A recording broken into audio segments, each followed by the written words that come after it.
10월 6일 월요일 역대하 18장 28절에서 19장 11절 말씀입니다. 사람의 마음은 본능적으로 듣기 좋은 말을 원합니다. 칭찬과 위로는 우리를 평안하게 하지만 때로는 불편하고 부담스럽게 다가오는 진리의 말씀이 우리의 영혼을 살립니다. 오늘 본문은 여호사밧 왕과 아합 왕이 전쟁에 나서는 이야기에서 시작합니다. 남유다의 여호사밧은 선한 왕으로 알려져 있지만 북이스라엘의 악한 왕 아합과 동맹을 맺으며 하나님의 뜻을 거슬렀습니다. 그 결과 전쟁의 소용돌이에 휘말리게 되고 하나님의 책망을 듣게 됩니다. 그러나 여기서 멈추지 않고 회개와 개혁을 통해 다시 하나님의 길을 따르는 장면은 오늘을 사는 우리에게 큰 교훈을 줍니다. 이 말씀을 통해 우리는 세 가지 중요한 진리를 배웁니다. 첫째, 하나님의 말씀은 반드시 성취된다는 사실입니다. 둘째, 하나님의 책망은 우리를 무너뜨리기 위함이 아니라 회복시키기 위함입니다. 셋째, 참된 리더십은 하나님의 공의를 세우는 데 있다는 교훈입니다. 이제 본문을 통해 이 진리들을 하나씩 살펴보겠습니다. 먼저 첫 번째로 18장 28절에서 34절을 보면 아합과 여호사밧의 동맹이 나옵니다. 아합은 이미 하나님의 말씀을 무시하는 습관이 있던 왕이었습니다. 그는 미가야 선지자를 통해 전쟁이 실패할 것이라고 경고를 들었음에도 불구하고 그 말씀을 무시하고 전쟁을 강행했습니다. 심지어 자신은 변장하여 위험을 피하려 했고 여호사밧을 왕복을 입힌 채 전쟁터에 세웠습니다. 이는 그의 교활함과 불신앙을 단적으로 보여줍니다. 여호사밧 역시 경건한 왕이었지만 아합과의 동맹을 통해 신앙적으로 큰 타협을 했습니다. 이는 우리가 신앙생활을 하면서 세상과의 관계 속에서 쉽게 범하는 실수와 닮아 있습니다. 사람은 이 정도는 괜찮겠지라는 생각으로 하나님의 뜻을 벗어나기도 합니다. 그러나 역사는 하나님의 말씀을 무시하는 길은 결국 파멸의 길이다라고 증언합니다. 하나님의 말씀은 결코 빛나지 않았습니다. 우연처럼 보이는 한 병사의 화살이 날아가 아합의 갑옷 틈새를 정확히 맞췄고 그는 결국 피를 흘리며 죽음을 맞이했습니다. 사람의 깨와 실수로는 하나님의 뜻을 피할 수 없습니다. 우리가 여기서 깨달아야 할 것은 우연처럼 보이는 사건조차도 하나님의 주권 안에서 이루어지는 필연이라는 사실입니다. 아합의 죽음은 인간의 불순종과 하나님의 말씀의 권위를 동시에 드러낸 사건이었습니다.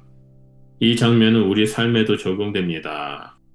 하나님의 경고를 무시한 채 내 뜻대로 살아가면 결국 우연처럼 보이는 사건을 통해서라도 하나님의 말씀은 성취됩니다. 그러므로 믿음의 길을 걷는 사람은 상황과 환경보다 말씀에 귀 기울여야 합니다. 둘째로 19장 1절에서 3절을 보면 하나님의 책망이 나옵니다. 전쟁 후 살아 돌아온 여호사밧은 예루살렘에서 선지자 예후의 책망을 듣습니다.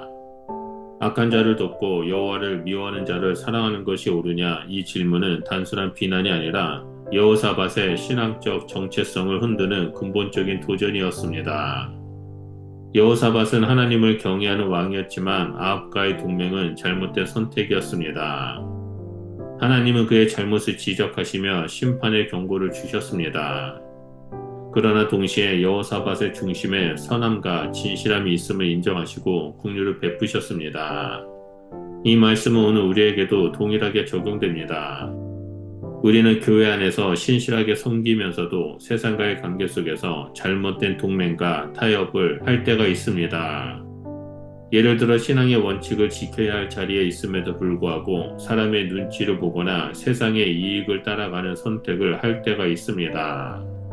그럴 때 하나님의 책망은 우리를 무너뜨리려는 것이 아니라 회개와 회복으로 이끄는 은혜의 손길입니다.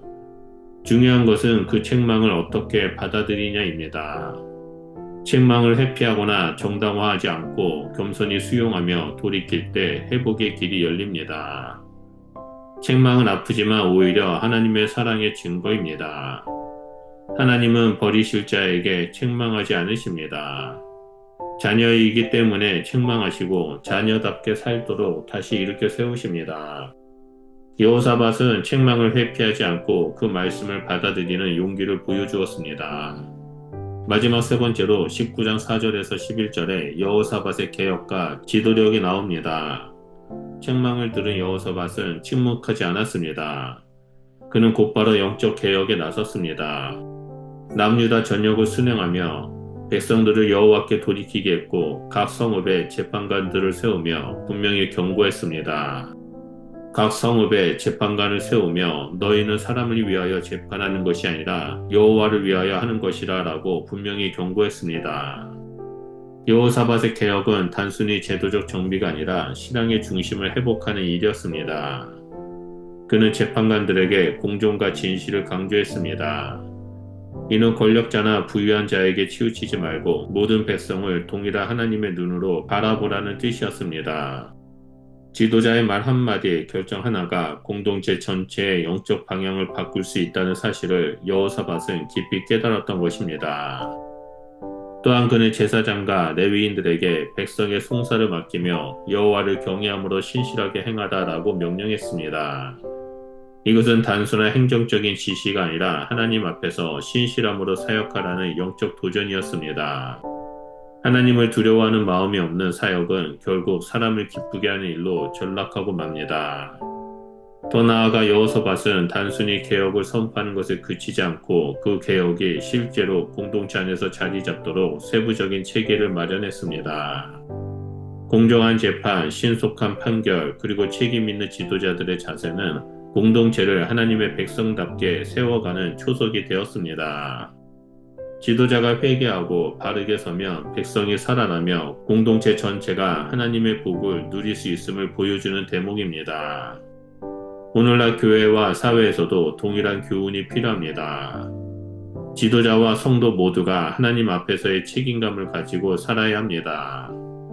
가정에서의 작은 결정, 교회에서의 봉사, 직장에서의 선택까지도 하나님 앞에서 행하는 삶으로 이어져야 합니다.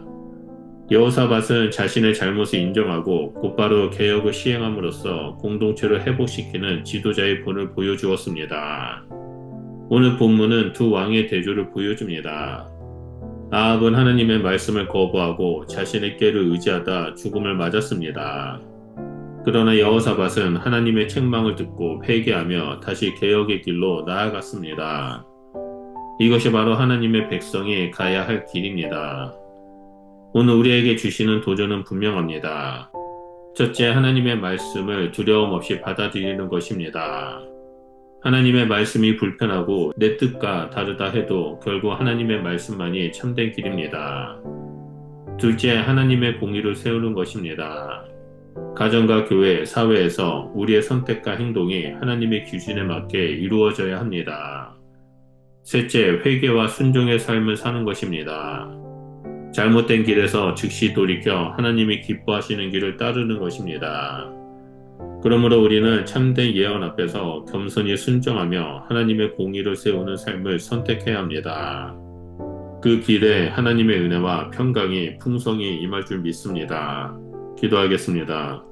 사랑과 공의 하나님, 우리가 아합처럼 말씀을 무시하지 않고 여호사밧처럼 책망을 듣고 돌이키는 자가 되겠습니다. 우리의 뜻과 우리의 머리로는 이해할 수 없다 할지라도 오직 하나님의 말씀에 순종하며 살아가겠습니다.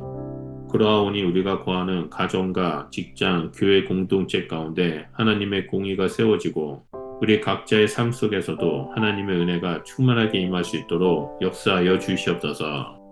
예수님 이름으로 기도드립니다. 아멘.